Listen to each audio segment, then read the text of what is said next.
কোন হাদিস থেকে তাকরীর পেশ করবেন আমাদের এলাকার একটি সন্তান বিরাদিয়ার একটি সন্তান মাওলানা হুসাইন আহমদ। আলোচনা পেশ করবেন মাওলানা হুসাইন আহমদ। السلام عليكم ورحمة الله وبركاته. الحمد لله الذي جعل الشمس والقمر بحسبان والنجم والشجر يسجدان وفضل زمانا على زمان كما فضل مكانا على مكان وإنسانا على إنسان وأشهد أن لا إله إلا الله وحده لا شريك له وأشهد أن سيدنا ونبينا وشفيعنا وحبيبنا ومولانا محمدا عبده ورسوله. أما بعد فأعوذ بالله من الشيطان الرجيم. بسم الله الرحمن الرحيم. قل إن كنتم تحبون الله فاتبعوني يحببكم الله ويغفر لكم ذنوبكم والله غفور رحيم. وقال تعالى ما آتاكم الرسول فخذوه وما نهاكم عنه فانتهوا واتقوا الله إن الله شديد العقاب. وقال تعالى وذكر فإن الذكرى تنفع المؤمنين. وقال رسول الله صلى الله عليه وسلم من أحب سنتي فقد أحبني ومن أحبني كان معي في الجنة. وقال رسول الله صلى الله عليه وسلم من أطاعني دخل الجنة ومن عصاني فقد أبى. صدق الله العلي العظيم وصدق رسوله النبي الكريم ونحن على ذلك لمن الشاهدين والشاكرين والذاكرين والحمد لله رب العالمين. سبحانك لا علم لنا إلا ما علمتنا إنك أنت العليم الحكيم. سبحانك لا فهم لنا إلا ما فهمتنا إنك أنت العزيز الكريم. اللهم صل على محمد وعلى آل محمد كما صليت على إبراهيم وعلى آل إبراهيم إنك حميد مجيد. اللهم بارك على محمد وعلى آل محمد كما باركت على إبراهيم وعلى آل إبراهيم إنك حميد مجيد الحمد لله আল্লাহ তাআলার দরবারে লাখ ও কোটি শুকরিয়া যে আল্লাহ তাআলা আমাদেরকে জান্নাতের বাগান জান্নাতের মজলিসে আসার বসার এবং দ্বীনি কিছু কথা বলা এবং শোনার তৌফিক দান করেছেন। সেই জন্য আমরা সকলে অন্তরের অন্তঃস্থল থেকে শুকরিয়া আদায় করি আলহামদুলিল্লাহ। যে ব্যক্তি আল্লাহ তাআলা নিয়ামতের শুকরিয়া আদায় করে আল্লাহ তাআলা তার নিয়ামতকে আরো বাড়ায় দেন, আর যে ব্যক্তি কোন নিয়ামতের নাশুকরিয়া করে আল্লাহ তাআলা বলেন যে জেনে রাখো আমার আযাব বড় কঠিন। তো আজকের এই মাহফিল দ্বীনি মাহফিল এটা আমাদের জন্য অনেক বড় একটা নিয়ামত। বাংলাদেশে অনেক এলাকা অনেক গ্রাম আছে যেখানে এসব মাহফিল এমন মাহফিল হয় না। তো আমাদের এলাকায় যে মাহফিলটা হচ্ছে এটা আমাদের জন্য অনেক বড় একটা নিয়ামত। এই নিয়ামতের কদর আমাদের করা দরকার। তো এখন কথা হলো যে এই মাহফিলটা যে হচ্ছে এই মাহফিলটা কেন?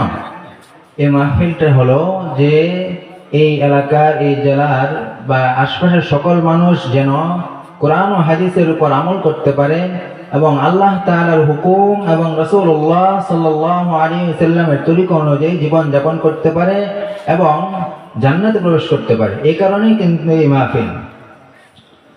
তো এই মাহফিলের মধ্যে আলোচনা কি হয়? এই মাহফিলের মধ্যে আলোচনা হয় হলো যে কিভাবে একটা মানুষ দুনিয়াতে তার সাংসারিক জীবন থেকে নিয়ে শুরু করে রাষ্ট্রীয় জীবন পর্যন্ত প্রত্যেকটা সেক্টরে যে যে কাজ করে সে সেক্টরে কিভাবে চললে কিভাবে আমল করলে সে জান্নাতে যেতে পারবে, আল্লাহ তাআলার হিসাব থেকে মাপ পেতে পারবে, এই বিষয়ে এই মজলিসে আলোচনা হয়। তো এ বিষয়ে হুজুর সাল্লাল্লাহু আল্লাহ তাআলা বলেন যে মা আতাকুম, তার আগের কথা হলো যে আমরা দুনিয়াতে সকলেই আমরা সফল হতে চাই কিনা বলেন? সকলেই আমরা চাই যে আমরা কিভাবে সফল হব, আমরা কিভাবে দুনিয়াতে শান্তি পাবো। তো এখন কথা হলো যে শান্তি কোন পথে আছে, শান্তি কোন রাস্তায়? শান্তি যদি এক রাস্তায় থাকে আর আমরা যদি অন্য রাস্তায় গিয়ে হাজার বছর কোটি কোটি বছরও যদি আমরা খুঁজি তাহলে কিন্তু আমরা শান্তি খুঁজে পাবো না। সেই জন্য আমাদেরকে শান্তি যে পথে আল্লাহ তাআলা শান্তি যে পথে রেখেছেন সে পথে আমাদেরকে চলতে হবে।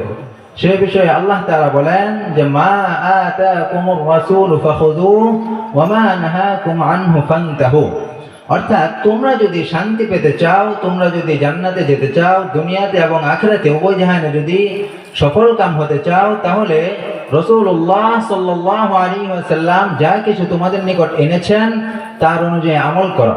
আল্লাহ তাআলা যে সকল আদেশ করেছেন তা অনুযায়ী আমল করো এবং আল্লাহ তাআলা এবং তার রাসূল যে সকল বিষয় থেকে আমাদেরকে নিষেধ করেছেন সেই সকল বিষয় থেকে আমাদেরকে বিরত থাকতে হবে। তাহলে আমরা দুনিয়াতে এবং আখিরাতে উভয় জাহানে আল্লাহ তাআলা থেকে মাপ পেতে পারবো এবং জান্নাতে যেতে পারবো। তো আমরা আমাদের আল্লাহ বিশেষ করে আল্লাহ তাআলার পক্ষ থেকে আমাদের উপর 5টি জিনিস বিশেষভাবে ফরজ। তার সর্বপ্রথম হলো যে নামাজ। তো নামাজ আমাদের উপর ফরজ। কেউ যদি নামাজকে না পড়ে তাহলে কিয়ামতের দিন তার হিসাব হবে। হাদিসে আছে যে মৃত্যুর পর সর্বপ্রথম নামাজের হিসাব হবে। তো এখন কথা হলো যে আমরা নামাজ তো পড়বো বা অনেকে পড়ছি, অনেকে ছোট থেকে পড়ি, নামাজ পড়ি। তো কিভাবে আমরা নামাজ পড়লে আমাদের নামাজটা নাজাতের কারণ হবে সেটা আমাদেরকে জানতে হবে। তো আমরা যদি সেটা না জানি, তো না জেনে যদি আমরা আজীবন নামাজ পড়ি, যে কোনো আমল করি, তাহলে কিন্তু আমাদের কোনো ফায়দা হবে না। তো সেই জন্য আমাদেরকে নামাজ থেকে নিয়ে শুরু করে যত রকমের আমাদের কাজ কর্ম যা কিছু আছে সবকিছু আমাদের সুন্নত তরিকায় করতে হবে। এখন কথা হলো যে সুন্নতটা কি? সুন্নত হলো রাসূলুল্লাহ সাল্লাল্লাহু আলাইহি ওয়াসাল্লাম যে কাজ যেভাবে করেছেন এবং সাহাবাদেরকে যেভাবে করতে আদেশ করেছেন, যেভাবে করতে বলেছেন, সেটাই হলো সুন্নত। তো সুন্নত অনুযায়ী যদি আমরা আমাদের জীবনের সকল কাজ, সাংসারিক থেকে সাংসারিক, সামাজিক, রাষ্ট্রীয় সকল কাজ যদি আমরা সুন্নত অনুযায়ী করি, তাহলে আমরা সাংসারিক কাজ করব, রাষ্ট্রীয় কাজ করব, যে কাজ করি সেই কাজ করার মাধ্যমে আমরা সওয়াব পাবো এবং এই কাজের মাধ্যমে আমরা জাহান্নাম থেকে মুক্তি পেয়ে জান্নাত যেতে পারবো। কিন্তু যদি আমরা আমাদের ফরজ হুকুম আল্লাহ তাআলা যেটা ফরজ বা যে কোনো কাজ যদি আমরা সুন্নতের অনুসরণ করে না করি, সওয়াবের আশায় না করি, তাহলে আমরা আজীবন যদি কোনো নেক আমল করি তাহলে কিন্তু আমরা সওয়াব পাবো না, কারণ আমাদের নিয়ত ঠিক নাই, আমাদের তরিকা ঠিক নেই। এ কারণে আমাদের সকল কাজ সুন্নত অনুযায়ী করতে হবে। হাদিস শরীফে আছে যে ব্যক্তি নামাজের কথা ধরুন, যে নামাজের মধ্যে যে ব্যক্তি নামাজটাকে সহি শুদ্ধ হবে, সময়ের প্রতি খেয়াল রেখে পড়বে, আল্লাহ তাআলা তাকে 5টি পুরস্কার দেবে। তো এই পুরস্কারটা আসছে কেন? যে নামাজটা সুন্নত তরিকায় হওয়ার কারণে। আমরা যদি সকল কাজকে সুন্নত তরিকায় করি তাহলে এভাবে সকল কাজের ক্ষেত্রে আমাদের ফজিলত রয়েছে। সে কারণে আমাদের সকল কাজ সুন্নত তরিকায় করতে হবে। অন্য হাদিসে আছে যে তোমরা সেভাবে নামাজ পড়ো যেভাবে আমাকে নামাজ পড়তে দেখেছো। তো রাসূল এই কথাটা কেন বলছেন? যে এই কারণে বলেছেন যে যদি আমরা নামাজ পড়লাম, আজীবন নামাজ পড়লাম, কিন্তু সুন্নত তরিকায় আমাদের নামাজ হলো না, তাহলে কিয়ামতের দিন আল্লাহ তাআলা যখন জিজ্ঞাসা করবেন তুমি তো নামাজ পড়ো নাই, তখন আমরা তো বলবো যে না, আমি তো ছোটকাল থেকে নামাজ পড়েছি। কিন্তু আল্লাহ তাআলা বলবেন তুমি নামাজ পড়েছো, কিন্তু তোমার কোরআন হাদিস মোতাবেক পড়ো নাই, তোমার যেভাবে ইচ্ছে সেভাবে পড়েছো, তো আজ তোমার নামাজ কোনো কাজে আসবে না। তো এ কারণে আমাদের সকল কিছু করতে হবে রাসূলুল্লাহ সাল্লাল্লাহু আলাইহি ওয়াসাল্লামের সুন্নত অনুযায়ী। তো এখন কথা হলো যে আমাদের এক্ষেত্রে একটা দুর্বলতার বিষয় হলো যে আমরা কোনো কিছু সুন্নত তরিকায় করি না বা করার চেষ্টাও করি না। সাধারণত আমরা দুনিয়ার ক্ষেত্রে দেখি যে দুনিয়ায় যদি কেউ কোনো ব্যক্তির কোনো চাকর থাকে বা মজদুর থাকে, তো সে যদি কোনো কাজ তার মালিকের হুকুম মতো না করে তাহলে কি সেটার কোনো প্রতিদান সে পায় না? সেটার কোনো প্রতিদান সে পায় না, কারণ তার কাজের যা উদ্দেশ্য ছিল সেই উদ্দেশ্যই হাসিল হয়নি। তো এই কারণে আমাদের সকল কাজ রাসূলুল্লাহ সাল্লাল্লাহু আলাইহি ওয়াসাল্লামের তরিকা এবং আল্লাহ তাআলার অনুসরণে করতে হবে। তো এখন দেখা যায় যে আমাদের দুর্বলতা হলো আমরা কাজগুলো, আমাদের নিয়মিত আমলগুলো সুন্নত অনুযায়ী করি না। তো আমরা কি করি? আমাদের দৈনন্দিন জীবনে যে সকল কাজকর্ম আছে, যেমন খানা দানা, পোশাক পরিচ্ছদ, চুল নখ কাটা, তো এসব ক্ষেত্রে আমরা সুন্নতের অনুসরণ না করে আমরা বেজাতিদের, কাফেরদের, মুশরিকদের অনুসরণ করি। তাহলে আমরা কিভাবে এই আমাদের এই সকল কাজ দ্বারা নাজাতের উসিলা কিভাবে হবে এগুলা? তো আমরা দেখি যে আমাদের পোশাক আশাক, চুল নখ, এসব ক্ষেত্রে আমরা অন্যদের, বিজাতিদের, অর্থাৎ যারা কাফের মুশরিক তাদের অনুসরণ করি। তো আমরা চুল কাটে কিভাবে? একদিকে ছোট, নিচ দিয়ে ছোট, ওপর দিয়ে বড়। তো এই সকল কাজ তো আমরা স্বাভাবিক মামুলি ভাবে করে থাকি যে আমাদের চুল কাটতে হয়। তো এই চুল কাটার ক্ষেত্রে আমাদের সুন্নত তরিকাটা কি, এটা কিন্তু অনুসরণ করতে হবে। তো এটা যদি অনুসরণ আমরা না করি তাহলে এটার মাধ্যমে আমাদের নাজাতের কারণ হবেই না, বরং জাহান্নামের কারণ হবে যদি আমরা এটা কাফের মুশরিকদের অনুসরণ করি। আর যদি আমরা এই সকল কাজ, আমাদের দৈনন্দিন কাজগুলোকে যদি সুন্নত অনুসরণ করি, তো এখন কথা হলো যে চুল কাটার সুন্নতটা কি? সুন্নত হলো আল্লাহ রাসূল সাল্লাল্লাহু আলাইহি ওয়াসাল্লাম 3 তরিকায় চুল কাটতেন। একটা হলো যে একেবারে ছোট, আরেকটা হলো স্বাভাবিক, আরেকটা হলো বাবরি। তো আমরা আমাদের স্বাভাবিকভাবে যেটা দেখা যায় যে আমরা যে চুল কাটি, এটা কিন্তু রাসূলের তরিকায় কোনো তরিকায় পড়ে না। যে নিচ দিয়ে ছোট, ওপর দিয়ে বড়, এমন কিন্তু রাসূল হাদিসে কোথাও পাওয়া যায় না যে রাসূল এভাবে চুল কেটেছেন। তো আমরা এই সকল বিষয়গুলো খেয়াল করব, যে আমাদের সন্তানাদি, নাতি আছে বা যারা আছে তাদেরকে এগুলো শিক্ষা দেব। তো এগুলো যদি আমরা শিক্ষা না দেই তাহলে কিন্তু কিয়ামতের দিন তারা আমাদেরকেই ধরবে যে আল্লাহ আমাদেরকে তো, আমাদের পিতামাতা, আমাদের দাদা নানা, আমাদের মুরব্বী, তারা কিন্তু আমাদেরকে শিখাই নাই। তো এই সকল ক্ষেত্রে আমরা সকল ক্ষেত্রে সুন্নতের অনুসরণ করব। আরেকটা কথা হলো যে পোশাক আশাকের ক্ষেত্রে, তো পোশাক আশাকের ক্ষেত্রে সুন্নত তরিকার পোশাক হাদিস শরীফে আছে, আমরা অনেকে জানি, সকলেই জানি মোটামুটি যে সুন্নত তরিকার পোশাকটা কি। তো এই ক্ষেত্রেও যদি সন্তানাদি আমরা পোশাক কিনে দেই যে অন্যদের, অর্থাৎ কাফের মুশরিকরা যে পোশাক পরে, সেই পোশাক যদি আমরা তাদেরকে কিনে দেই তাহলে তো বাহ্যিকভাবে আমরা তাদেরকে পোশাক কিনে দিলাম, আদর করে কিনে দিলাম, ঠিক, কিন্তু কিয়ামতের দিন কিন্তু আমাদেরকে ধরা খেতে হবে আল্লাহ তাআলার কাছে। তো তারাই কিন্তু আমাদের নামে আল্লাহ তাআলার কাছে নালিশ দিবে যে আল্লাহ, আমাদের পিতামাতা, আমাদের আত্মীয় স্বজন, তারাও তো আমাদেরকে কোনোদিন এভাবে বলে নাই, বরং তারাই আরো আমাদেরকে কাফের মুশরিকদের এই সকল পোশাক কিনে দিত। তো এই সকল বিষয়ে আমাদেরকে খেয়াল করতে হবে। সকল বিষয়ে, অর্থাৎ আমাদের দৈনন্দিন চলাফেরায় সকল বিষয়ে আমাদেরকে কাফের মুশরিকরা যা করে তা থেকে আমাদেরকে বিরত থাকতে হবে এবং সুন্নত মানতে হবে। এখন কথা হলো যে সুন্নত মানার ফায়দাটা কি?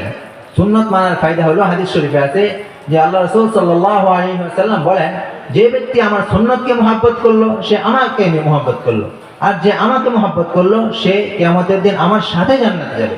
আমরা সবাই তো যাই যে জান্নাতে যাব, কিন্তু পথটা আমাদেরকে অনুসরণ করতে হবে, যে পথে চললে আমরা জান্নাতে যেতে পারবো।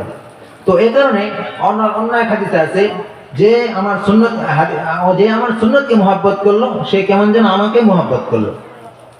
তো এখন কথা হলো যে সুন্নত অনুযায়ী আমরা আমল করি, অন্য পদ্ধতিতেও করি, তো সুন্নত অনুযায়ী আমল করলে ফায়দা কি? ফায়দা হলো প্রত্যেকটা সুন্নতের ক্ষেত্রে আপনারা খেয়াল করবেন যে কথার কথা, ধরেন পানি পান করা, তো পানি পান করার ক্ষেত্রে আমরা একসাথে খেয়ে ফেলি, 1 গ্লাস 1 লিটার খেয়ে ফেলি, তো এর ক্ষতিটা কি? যদি একসাথে বেশি পানি পান করা, এটা কিন্তু ডাক্তারি দিক থেকে অনেক ক্ষতি।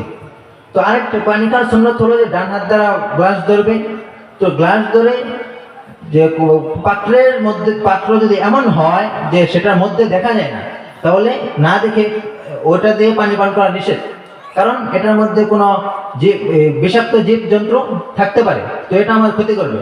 তো প্রত্যেকটা সুন্নতি এমন যে যেটা পালন করলে আমাদের শুধু লাভ, ক্ষতি নাই। কারণ যদি আমি না দেখে পানি পান করি, তাহলে হয়তো বা বিষাক্ত পানি থাকতে পারে, তো এই পানি যদি আমি খেয়ে ফেলি, তাহলে আমার কি হবে? এটা দ্বারা ক্ষতি হবে। তো এই কারণে আল্লাহ রাসূল প্রত্যেকটা ক্ষেত্রে আমাদেরকে এভাবে সুন্নতের কথা বলেছেন, যে সুন্নত অনুযায়ী আমল করলে আমাদের শুধু লাভ। দ্বিতীয় একটা হলো যে মেসওয়াক করা। তো মেসওয়াক করলে কি ফায়দা? মেসওয়াক করলে হাদিস শরীফে আছে যে মেসওয়াকের 77টি ফায়দা আছে, এর মধ্যে সর্বনিম্ন যে সবচেয়ে 77 নম্বর যেটা, সেটা হলো যে মৃত্যুর সময় কালিমা নসিব হবে। তো কে না চায় যে মৃত্যুর সময় কালিমা নসিব হোক?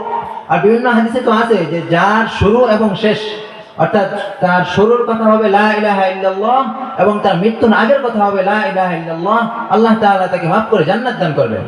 তো এই কারণে আমরা তো এটা সবাই চাই যে আমার মৃত্যুটা লা ইলাহা ইল্লাল্লাহর উপর হোক। এর জন্য সহজ একটা আমল, সেটা হলো আমরা যদি নিয়মিত 5 ওয়াক্ত নামাজের আগে মেসওয়াক করি, তাহলে হাদিস শরীফে আছে যে সর্বনিম্ন অর্থাৎ 77 নম্বর যে ফজিলত, সেটা হলো মেসওয়াকের মধ্যে। তো বর্তমান জামানে আমরা মেসওয়াক না করে কি করি? ব্রাশ করি। ব্রাশ কিন্তু কোরআন হাদিসে কোথাও প্রমাণিত নেই।